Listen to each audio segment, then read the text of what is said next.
എല്ലാവർക്കും നമ്മുടെ വീഡിയോയിലേക്ക് സ്വാഗതം. ഏറെ നാളത്തെ ആഗ്രഹമായിരുന്നു കേട്ടോ ഇങ്ങനെ ഒരു വയലറ്റ് പയർ സ്വന്തം കൃഷിയിടത്തിൽ കായ്ക്കണമെന്ന്. അങ്ങനെ എൻ്റെ അടുക്കളത്തോട്ടത്തിലും കായ്ച്ചു കേട്ടോ. 3 ചോടായിരുന്നു നട്ടതേ.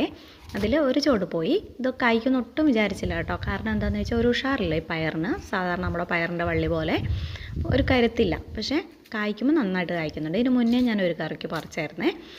ഇതിന് നല്ല നീട്ടമുണ്ട് കേട്ടോ. പക്ഷേ ഉണങ്ങിയാൽ ഇതിങ്ങനെ ചുങ്ങിപ്പോയി. ഇതിൻ്റെ വിത്തെടുക്കാൻ നോക്കുമ്പോൾ നല്ല ചുങ്ങിയാണ് ഇരിക്കുന്നത്.